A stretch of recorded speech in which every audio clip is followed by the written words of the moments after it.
আসসালামু আলাইকুম ওরহমতুল্লাহ বারাকাতুহ। বিসমিল্লাহির রহমানির রহিম। আলহামদুলিল্লাহি রাব্বিল আলামিন। ওয়াসসালাতু ওয়াসসালামু আলা সাইয়্যিদিনা মুহাম্মদ ওয়া আলা আলিহি ওয়া আসহাবিহি আজমাইন। মারকাজু আহলি সুন্নাহ ওয়াল জামাআর পক্ষ থেকে আয়োজিত পবিত্র রমজান উপলক্ষে দর্সে আকীদার আজকের পর্বে আমরা একটি গুরুত্বপূর্ণ বিষয় নিয়ে আলোচনা করব ইনশাআল্লাহ। আল্লাহ তাআলা সম্পর্কে যে আকীদাগুলো আছে, এই আকিদাগুলোকে আকিদার কিতাবের মধ্যে দুইভাবে উল্লেখ করা হয়। আরেকটা বিষয়ও আরেকটা ভাগও আছে, বাকি মৌলিকভাবে দুইটা ভাগ করা হয়। এক হচ্ছে আল্লাহ তাআলার জন্য এই আকিদাগুলো রাখা আবশ্যক। দুই নম্বর হলো আল্লাহ তাআলাকে এমন আকিদা থেকে চিরপবিত্র বিশ্বাস করা আবশ্যক। তো আজকের পর্বে আমরা আলোচনা করব যে আল্লাহ তাআলা সম্পর্কে যে সমস্ত আকিদাগুলো রাখা আবশ্যক, এই বিষয়গুলো নিয়ে আজকে আমরা আলোচনা করব ইনশাআল্লাহ। এক নম্বর হচ্ছে আমাদেরকে বিশ্বাস করতে হবে আল্লাহ তাআলা এক, তার কোনো শরিক নেই। তো আল্লাহ তাআলা যে এক, এই একের আসলে অর্থটা কি? এই একটা কিন্তু আসলে গণনার দিক থেকে এক না। আমাদের ইমাম আজম আবু হানিফা রহমতুল্লাহি আলাইহি কথাটা খুব সূক্ষ্মভাবে কথাটা স্পষ্ট করেছে আল ফিকুল আকবার মধ্যে, যে আল্লাহ তাআলা যে এক, লা মিন তরিকিল আদাত, সংখ্যার দিক থেকে আল্লাহ তাআলা এক না। মানে হলো, যেমন ধরেন আমরা একটা ক্লাসের মধ্যে 100 জন ছাত্র আছি, এর মধ্য থেকে একজন হচ্ছে এক, তার মানে কি? মানে হচ্ছে 100 জনের মধ্যে সে এক। তো আল্লাহ তাআলার এক হওয়াটা কিন্তু এই দৃষ্টিকোণ থেকে এক না। আল্লাহ তাআলার এক হওয়াটা হচ্ছে যে আল্লাহ তাআলার কোনো শরিকই নেই, এই দৃষ্টিকোণ থেকে আল্লাহ তাআলা এক। এর একটা সহজ উদাহরণ হলো, যেমন আমি যদি আপনাকে জিজ্ঞাসা করি যে সূর্য কয়টি, আপনি কিন্তু বলবেন একটি। এই একটির অর্থ কি? এই একটির অর্থ হলো যে আসলে 10টার মধ্যে একটা, বিষয়টা এমন না, বরং হলো একটাই একটা, আর কোনোটা নেই। তো ঠিক আল্লাহ তাআলার এক হওয়ার বিষয়টা এমনই, যে আল্লাহ তাআলা এক মানে হলো তার কোনো শরিক নেই। দুই নম্বর বিষয় হলো যে আল্লাহ ছাড়া কোনো ইলাহ নেই বা কোনো মাবুদ নেই। তো এটা তো আমরা জানি, আমাদের কালিমার তর্জমা লা ইলাহা ইল্লাল্লাহ। এখানে একটা বিষয় হলো যে আমরা অনেক সময় বলি যে লা ইলাহা ইল্লাল্লাহ, এর তর্জমা হলো আল্লাহ ছাড়া সত্য কোনো ইলাহ নেই, এই কথাটা আমরা বলে থাকি। তো এটা আসলে কি? এটা হচ্ছে যে আপনার কালিমা যেটা, এই কালিমাটার একটা বিস্তারিত অর্থ, কিন্তু আসলে মূল কালিমার অর্থ কিন্তু আসলে এটা না, যে লা ইলাহা ইল্লাল্লাহ এতটুকুর অর্থ কিন্তু এটাই, যে আল্লাহ ছাড়া কোনো ইলাহ নেই। এখন কেউ যদি তর্জমা করে যে আল্লাহ ছাড়া সত্য কোনো ইলাহ নেই, হ্যাঁ হতে পারে। কিন্তু কেউ যদি বলে যে লা ইলাহা ইল্লাল্লাহ, আল্লাহ ছাড়া কোনো ইলাহ নেই, এই তর্জমাটাই ভুল, এই তর্জমাটাই গলত, তাহলে আসলে তার ওই বক্তব্যটাই গলত। কারণ হলো লা ইলাহা ইল্লাল্লাহ তর্জমা হলো আল্লাহ ছাড়া কোনো ইলাহ নেই, বাকি আল্লাহ ছাড়া সত্য কোনো ইলাহ নেই, এটা হলো একটা ব্যাখ্যামূলক তর্জমা। এখন হয়তোবা প্রশ্ন আসতে পারে যে আমরা তো দেখি যে আল্লাহ ছাড়া আরও অনেক ইলাহ আছে। তো আসলে আল্লাহ ছাড়া অন্যান্য যে ইলাহগুলো আছে, এগুলো আসলে নামের ইলাহ। ইলাহ হওয়ার যে কার্যকারিতা, এগুলো আসলে তাদের মধ্যে নাই। এগুলো তাদের মধ্যে না থাকার কারণেই লা ইলাহা ইল্লাল্লাহ শব্দটাই ব্যবহার হয়েছে। কারণ হলো আল্লাহ তাআলা যে ইলাহ, তার মাঝে যে কার্যকারিতা আছে, অন্যান্য যেগুলো, এগুলো শুধু নামের ইলাহ। এগুলোর মাঝে গুণগত দিক থেকে বা কোনো দিক থেকে সামান্য পরিমাণ কোনো মিলও ওদের মাঝে নেই। এজন্য আসলে ধরা হয় যে এগুলো কোনো ইলাহি না। তো আশা করি মনে হয় বিষয়টা বুঝতে পেরেছেন, যে কেউ যদি বলে আল্লাহ ছাড়া সত্য কোনো ইলাহ নেই, এটা আসলে একটা ব্যাখ্যামূলক তর্জমা, এর থেকে বেশি কিছু না। কিন্তু এই কালিমার মূল অর্থ হচ্ছে আল্লাহ ছাড়া কোনো ইলাহ বা মাবুদ নেই। এরপর একটা আকীদা হচ্ছে যে আল্লাহ তাআলা অনাদিকাল থেকে আছেন এবং তিনি চিরকাল থাকবেন। সৃষ্টি জগতের যত কিছু আছে, এই সব কিছুর একটা শেষ আছে, কিন্তু আল্লাহ তাআলার তার কোনো শেষ নাই এবং তার কোনো শুরু নেই। এখন একটা প্রশ্ন এখানে এইভাবে আসতে পারে যে আমরা তো দেখি যে মানুষেরও আসলে কোনো শেষ নাই। কেন? যেমন ধরেন আমরা রুহের জগতে ছিলাম, তারপরে আমরা মায়ের গর্ভে ছিলাম, তারপরে এখন আমরা দুনিয়ার জীবনে আছি, এরপর আমরা কবর জীবনে থাকব, তারপর আমাদের কিয়ামতের ময়দানে আমরা উঠব, তারপর কেউ জান্নাতি, তারপর কেউ জাহান্নামে। তো এটা থেকে তো দেখা যায় মানুষ আসলে চিরস্থায়ী, তা আল্লাহ তাআলা তো চিরস্থায়ী। এই দুইয়ের মাঝে আসলে পার্থক্যটা কি? এই দুইয়ের মাঝে পার্থক্যটা হলো আমাদের চিরস্থায়িত্ব যেটা, এটা আসলে আমাদের সত্তাগত গুণ না, এটা আল্লাহর ইচ্ছার কারণে আমরা থাকি। কিন্তু আল্লাহ তাআলার যেই চিরস্থায়িত্ব, এটা আসলে তার সত্তাগত গুণ। যেমন আমি চাইলেও আমরা 1000 বছর দুনিয়ায় থাকতে পারবো না, এই সিস্টেমের মধ্যে একটা সময় আমাদেরকে চলে যেতে হবে। কিন্তু আল্লাহ তাআলা যে সত্তা, এই সত্তাকে আপনি চাইলেও একটা সময় শেষ করতে পারবো না। তো আল্লাহ তাআলাও চিরস্থায়িত্ব এবং আমরাও এক দৃষ্টিকোণ থেকে বলা যায় আমাদের কোনো শেষ নেই। বাকি উভয়ের মাঝে পার্থক্য হলো আমরা আল্লাহর ইচ্ছায় থাকি।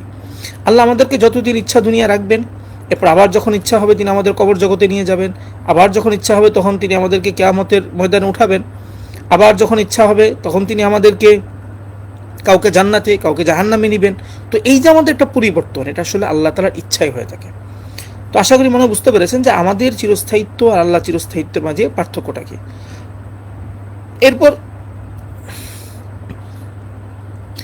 এরপর আল্লাহ তাআলা সম্পর্কে একটা আকীদা আমাদের রাখতে হবে যে আল্লাহ তাআলা কারো থেকে জন্ম নেননি এবং তার থেকেও কেউ জন্ম নেয়নি। অর্থাৎ আমরা যেমন দেখি যে মানব সৃষ্টির মধ্যে কারো থেকে কেউ জন্ম নেয়, কেউ বাবা হয়, কেউ সন্তান হয়, এই যে একটা ধারাবাহিকতা, এই ধারাবাহিকতা আসলে আল্লাহ তাআলার যে জাত, এই জাতের মাঝে এটা নেই। এগুলো হলো মাখলুকের গুণ, এগুলো হলো মাখলুকের সিফাত। এরপর একটা বিষয় হলো যে আল্লাহ তাআলা দুনিয়ার মাঝে যত কিছু আছে, চাই সেটা ভালো হোক অথবা চাই সেটা মন্দ হোক, এই সব কিছুর স্রষ্টা হচ্ছেন একমাত্র আল্লাহ তাআলা। এটা বলা যাবে না, মুতাজিলিরা ওরা অনেক সময় কথা বলে যে আল্লাহ তাআলা মন্দের স্রষ্টা না, এটা আসলে আমরা বলি না। আমাদের আহলুস সুন্নাত ওয়াল জামাতের বক্তব্য হলো আল্লাহ তাআলা যেমন ভালোর স্রষ্টা, ঠিক তেমনি মন্দেরও তিনি স্রষ্টা। এখন হয়তো একটা প্রশ্ন আসতে পারে যে আসলে মন্দ সৃষ্টি করার মাঝে আসলে মানে উপকারিতাটা কি বা হিকমতটা আসলে কি? দেখুন, মন্দ যদি সৃষ্টি না করা হয় তাহলে আসলে এটা পরীক্ষা থাকে না। আমরা জানি যে দুনিয়া হচ্ছে পরীক্ষা। এখানে একটা মুসলিমের যে অধিকার, একটা কাফের ঠিক একই অধিকার। অর্থাৎ আমি যেটা বুঝাতে চাচ্ছি, একটা মুসলিম ইচ্ছা করলে সালাত পড়তে পারবে, আবার একজন কাফের সে ইচ্ছা করলে সালাত ছাড়তেও পারবে, উভয়ের সমান অধিকার। এবার তোমার ইচ্ছা অনুযায়ী তোমার যা ইচ্ছা তুমি তাই করো। তো এই যে একটা পরীক্ষার একটা হলের মধ্যে আমরা আছি, এই জায়গার মধ্যে যদি শুধু ভালোই থাকে, খারাপ যদি না থাকে, তাহলে তো আসলে এটা পরীক্ষা থাকলো না। এই জন্য আল্লাহ তাআলা ভালো যেমন সৃষ্টি করেছেন, খারাপও তেমনি সৃষ্টি করেছেন। বাকি হ্যাঁ, তিনি নবী প্রেরণের মাধ্যমে আমাদের কাছে স্পষ্ট করে দিয়েছেন যে ভালো এই এই গুণগুলো তোমরা রাখতে হবে, এই এই গুণের মাধ্যমে তোমরা জান্নাতে যাবে, এবং এই এই কাজ, এগুলো খারাপ, এগুলো করা যাবে না, এগুলো যদি করো তাহলে তোমরা জাহান্নামে যাবে। অর্থাৎ আল্লাহ তাআলা ভালো মন্দ উভয়ের স্রষ্টা এবং উভয়ের মাঝে আল্লাহ তাআলার একটা হিকমত রয়েছে। এর পরবর্তী একটা গুণ হচ্ছে আল্লাহ তাআলা সম্পর্কে যে আল্লাহ তাআলার যে সিফাত, এই সিফাতের মাঝে কোনো পরিবর্তন হয় না। এটা আসলে খুব গুরুত্বপূর্ণ একটা পয়েন্ট, এটা আমাদের বোঝা দরকার।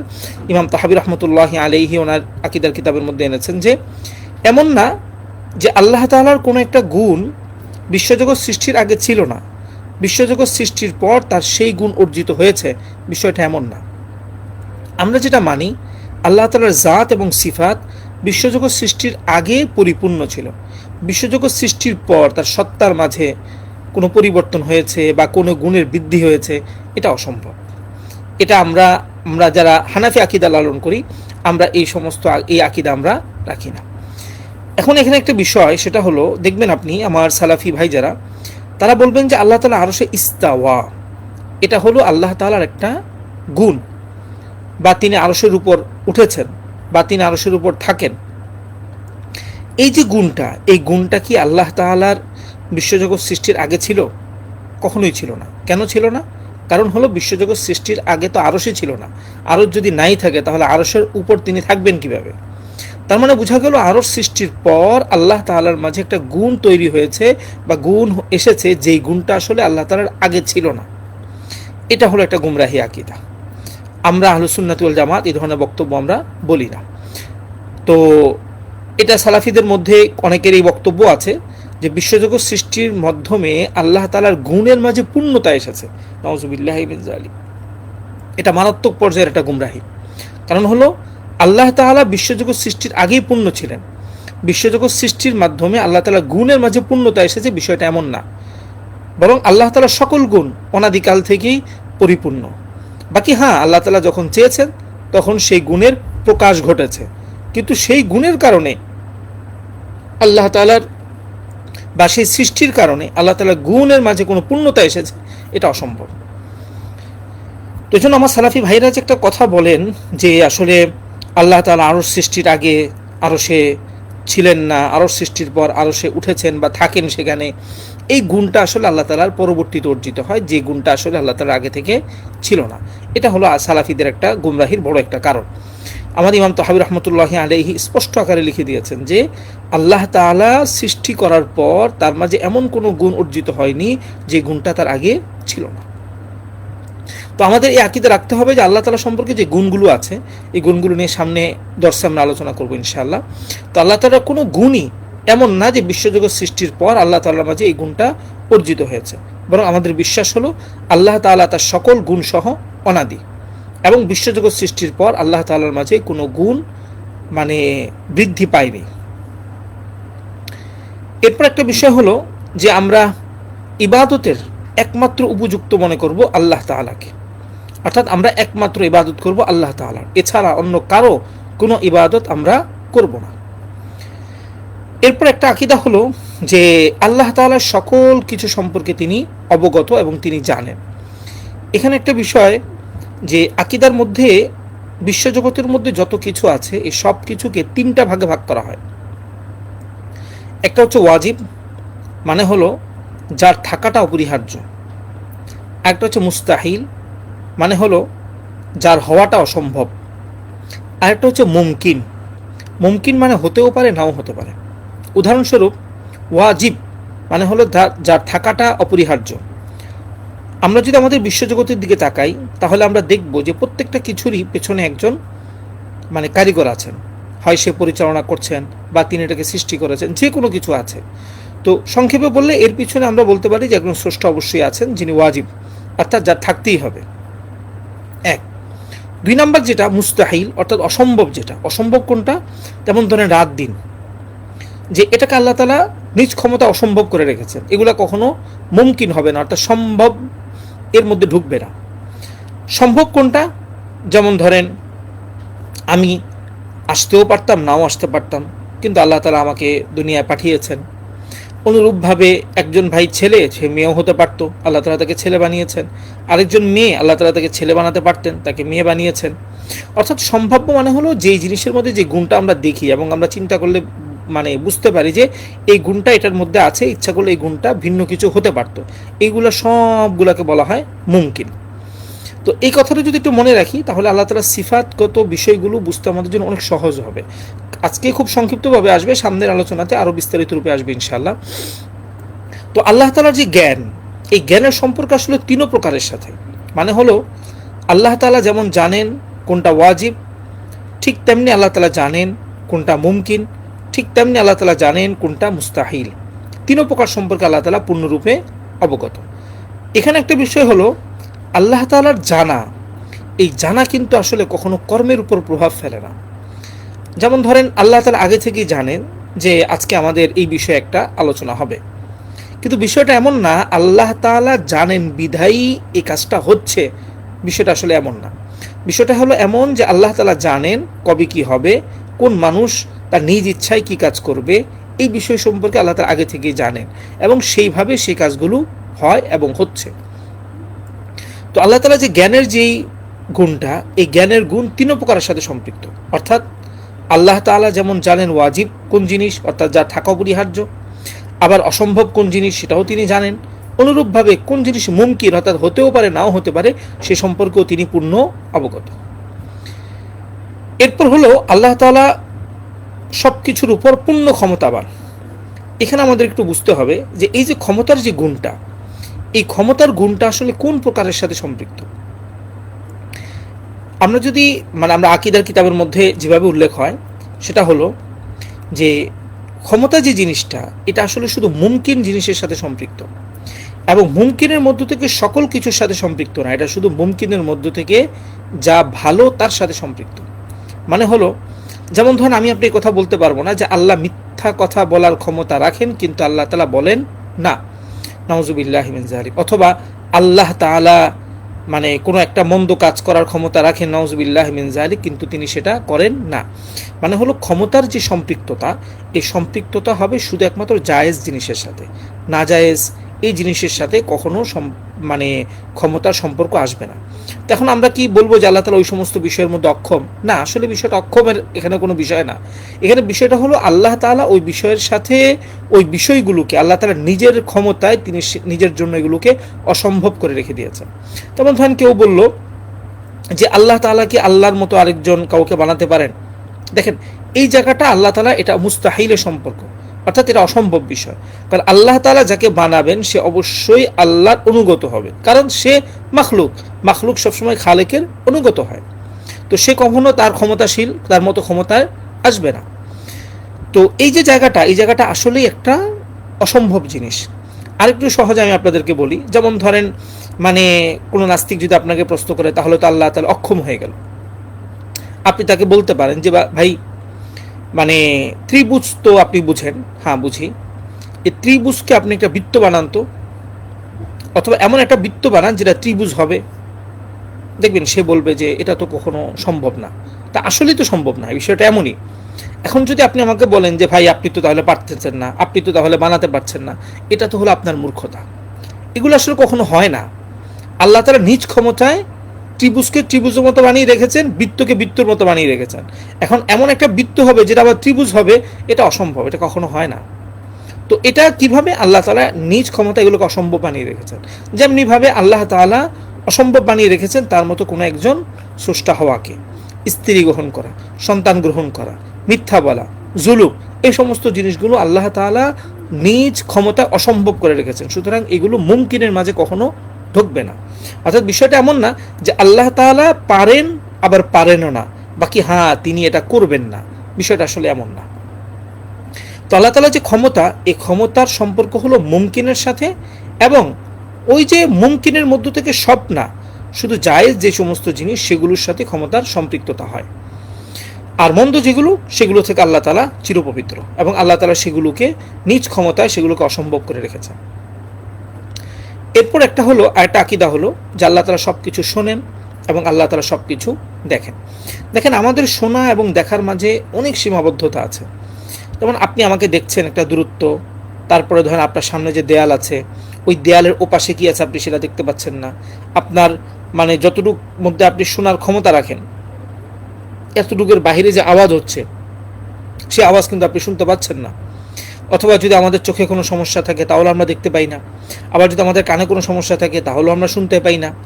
তো আবার আমাদের দেখাটা হয় একটা মাধ্যমে, আবার আমাদের শোনাটা হয় একটা মাধ্যমে। তো আসলে আল্লাহ তাআলা এবং আমাদের মাঝে যে আল্লাহ তাআলা শোনেন, আমরাও শুনি, কিন্তু আল্লাহ তাআলার শোনাটা আমাদের শোনাটা কখনো এক না। আল্লাহ তাআলার শোনাটা হলো মানে অসীম, এখার মাঝে কোনো সীমাবদ্ধতা নেই। আল্লাহ তাআলা একই সময় আমাকেও দেখেন, আপনাকেও দেখেন। এমনকি আমি যে জায়গায় আছি, আমাদের পাশে যে ছাত্ররা আছে তাদেরকেও দেখতেছেন, যে ছাত্ররা এখন বাড়িতে আছেন তাদেরকেও দেখতেছেন, সবাইকে আল্লাহ তাআলা দেখতেছেন। আল্লাহ আমার আওয়াজ যেমন শুনতেছে, আপনাদের আওয়াজও শুনতেছে, আমাদের পাশে যে আছে তাদের আওয়াজও শুনতেছে, দূরে যে আছে তার আওয়াজও শুনতেছে। অর্থাৎ আল্লাহ তাআলা সকলের আওয়াজই তিনি শুনতে পাচ্ছেন। এবং আমাদের এখানে একটা বিশ্বাস রাখতে হবে, সেটা হলো আমরা কিন্তু দেখি চোখ দ্বারা, শুনি কান দ্বারা। আল্লাহ তাআলা কিন্তু আপনার অঙ্গ প্রত্যঙ্গ ছাড়া আল্লাহ তাআলা শোনেন এবং আল্লাহ তাআলা দেখেন। কেউ যদি কথা বলে যে শোনার জন্য কান দরকার, শোনার জন্য দেখার জন্য চোখ দরকার, তাহলে সে সুস্পষ্ট গোমরাহ। এরপর একটা আকীদা হলো আল্লাহ তাআলা কালাম করেন বা আল্লাহ তাআলা কথা বলেন। তো আল্লাহ তাআলার মানে কোরআন খালকে কোরআনে মাসালায় বিষয়টা নিয়ে বিস্তারিত আসবে ইনশাআল্লাহ। তারপরে শুধু সংক্ষেপের মধ্যে বিষয়টা বলা যে আমরা কথা বলি বিভিন্ন মাধ্যমে, শব্দে শব্দে, আওয়াজ দ্বারা, কিন্তু আল্লাহ তাআলা কালাম করেন। কিন্তু আল্লাহ তাআলার সেই কালাম, এই কালাম কোনো শব্দ না এবং এই কালাম কোনো আওয়াজ না। কেন? লাইসা কামিথলিহি শাইউন। দুনিয়ার মধ্যে আমরা যত কিছুই দেখি না কেন, এর কোনো কিছুই আল্লাহ তাআলার মতো নয়। অর্থাৎ মানুষের মধ্যে যত সিফাত পাওয়া যাবে এই সিফাতের ব্যতিক্রম আপনি আল্লাহ তাআলার মাঝে আপনাকে বিশ্বাস করতে হবে। এরপর একটা বিষয় হলো, এই বিশ্বজগতের মাঝে যা কিছু আছে সব কিছু আল্লাহ তাআলার ইচ্ছায় হয়। তো আমরা যদি সংক্ষেপে বলি যে ইচ্ছাটা হলো কেমন, যে মানুষের ইচ্ছাটা যেমন, আমি একটা কাজ করতে চাচ্ছি, আমার মনে রুঝান সেদিকে চলে গেছে, আমি সেদিকে ঝুঁকে গিয়েছি। তো আল্লাহ তাআলার ইচ্ছাটা কিন্তু আসলে এরকম ধরনের না। তো আমরা যদি একটু সহজে বিষয়টা বোঝার জন্য আমরা যদি ইচ্ছাটাকে এইভাবে ভাগ করি, যে ইচ্ছাটাকে আমরা দুইভাবে বলতে পারি। আল্লাহ তাআলার কিছু ইচ্ছা এমন যে ইচ্ছার মাঝে আসলে আমাদের কোনো ক্ষমতা নেই। যেমন ধরেন, আমি ছেলে হওয়া, কেউ মেয়ে হওয়া, আমি বাংলাদেশি হওয়া, কেউ পাকিস্তানি হওয়া, কেউ ইন্ডিয়ান হওয়া, কেউ অ্যারাবিয়ান হওয়া, কেউ আমেরিকান হওয়া। তারপরে ধরেন মানে কখন বৃষ্টি হবে, কখন বৃষ্টি হবে না, সূর্য কখন উঠবে, সূর্য কখন ডুববে, এই সমস্ত বিষয়গুলোর মধ্যে যেগুলো আছে এগুলোর ক্ষেত্রে আসলে আল্লাহর ইচ্ছা বা আল্লাহর যে আদেশ, ওই আদেশই কার্যকর হয়। এখানে বান্দার ইচ্ছার কোনো প্রভাব নেই। এবং এখানে আপনি একটা যে পার্থক্য এভাবে করতে পারবেন, যে যে সমস্ত বিষয়গুলো সম্পর্কে বান্দাকে জিজ্ঞাসা করা হয় সেই সমস্ত বিষয়গুলোর ইচ্ছা একরকম, আর যেগুলো সম্পর্কে বান্দাকে জিজ্ঞাসা করা হয় না সেগুলো কিন্তু ইচ্ছা আরেক রকম। যেমন ধরেন, আমাকে আল্লাহ তাআলা জিজ্ঞাসা করবে তুই বাঙালি হলে কেন? কেন? আল্লাহ তাআলা নিজ ইচ্ছায় আমাকে বাংলাদেশে মানে বাঙালি বানিয়েছেন। কোনো অ্যারাবিয়ানকে আল্লাহ তাআলা জিজ্ঞাসা করবে না তুমি অ্যারাবিয়ান হলে কেন? কেন? আল্লাহ তাআলা নিজ ইচ্ছায় তাকে অ্যারাবিয়ান বানিয়েছেন। এ হলো একটা ইচ্ছা, আবার যেটাকে আমরা আমর বলতে পারি, আদেশ বলতে পারি। আরেকটা ইচ্ছা যেটা, সেটা হলো যখন কোনো মানুষ কোনো কাজ করার ইচ্ছা করে তখন আল্লাহ তাআলাও সেটার ইচ্ছা করেন। মানে হলো ওইটার জন্য নির্ধারণ করে দেন যে হ্যাঁ এই কাজটা ঘটবে, এই কাজটা ওই সময় ঘটবে, ওই সময় ঘটবে, এখানে ঘটবে, আয়তন এই হবে। যেমন ধরেন, আজকে যখন আমি আকীদা নিয়ে আলোচনা করার ইচ্ছা করেছি, আল্লাহও ইচ্ছা করেছেন। ইচ্ছা করার কারণে এই আলোচনাটা শুরু হয়েছে। আলোচনাটা শুরু হওয়ার পরে এই পর্যন্ত আলোচনাটা হয়েছে। কিন্তু গতকালকেও আমি ইচ্ছা করেছি, কিন্তু আল্লাহ তাআলা ইচ্ছা করেননি, সেজন্য সেটা হয়নি। তো এখানে যে জিনিসটা আমি বোঝাতে চাচ্ছি সেটা হলো, দুনিয়ার যত কিছুই হয় এই সব কিছু কিন্তু আসলে আল্লাহর ইচ্ছায় হয়, এটা আপনার মনে রাখতে হবে। কিন্তু শুধু মানুষের আমল কেন্দ্রিক যে বিষয়গুলো আছে এই বিষয়গুলোর ক্ষেত্রে মানুষ যখন কোনো কাজের ইচ্ছা করে তখন আল্লাহও সেটার ইচ্ছা করেন। বাকি হ্যাঁ, আল্লাহ তাআলা কখনো চাইলে মানে হিকমত হিসাবে কখনো কোনো মন্দ কাজের থেকে তাকে ফিরিয়েও রাখতে পারে। যেমন আল্লাহ তাআলা বলেছেন, ফামান শাআ ফালইউমিন ওয়া মান শাআ ফালইয়াকফুর। কেউ চাইলে ইমান আনুক, আবার কেউ চাইলে কুফরি করুক। এই যে চাওয়াটা, এই চাওয়াটা হলো বান্দার কাছে, অর্থাৎ বান্দা যখন চাবে আল্লাহ তাআলাও চাইবেন। এখন এমন হতে পারে যে ধরেন কোনো একজন ব্যক্তি মন্দ কোনো কাজের আদেশ মানে ইচ্ছা করে সে সেদিকে যাচ্ছে, হঠাৎ কোনো একটা দুর্ঘটনা ঘটেছে, দুর্ঘটনার কারণে সে সেখান থেকে বেঁচে গেছে। অনেক সময় দেখবেন এরকম হয় যে 2-3জন চুরি করার পরিকল্পনা করেছে, কিন্তু 2জন গিয়েছে, 2জন যাওয়ার কারণে ওরা ধরা খেয়েছে, বাকি একজন কিন্তু যায় নাই, না যাওয়ার কারণে কিন্তু সে ধরা খায় না, কিন্তু তার কিন্তু ইচ্ছা ছিল যাওয়ার। তো এটা হলো আল্লাহ তাআলার একটা আদাল, ইনসাফ। অর্থাৎ আল্লাহ তাআলা চাইলে কাউকে কোনো বিপদ থেকে এইভাবে বাঁচাতে পারেন, কিন্তু আসলে সকলের জন্য এই পদ্ধতি অবলম্বন করা এটা আল্লাহর জন্য ওয়াজিব না। কারণ হলো তখন আর মানুষের কোনো ইচ্ছা শক্তি থাকবে না।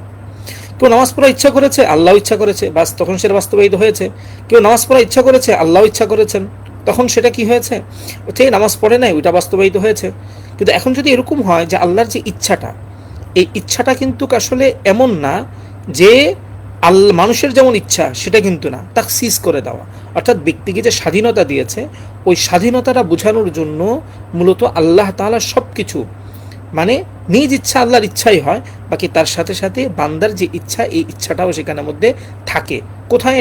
এটা শুধু আমল সংক্রান্ত যে বিষয়গুলো আছে সেগুলোর ক্ষেত্রে, অন্য ক্ষেত্রে আসলে এটা কখনো হয় না।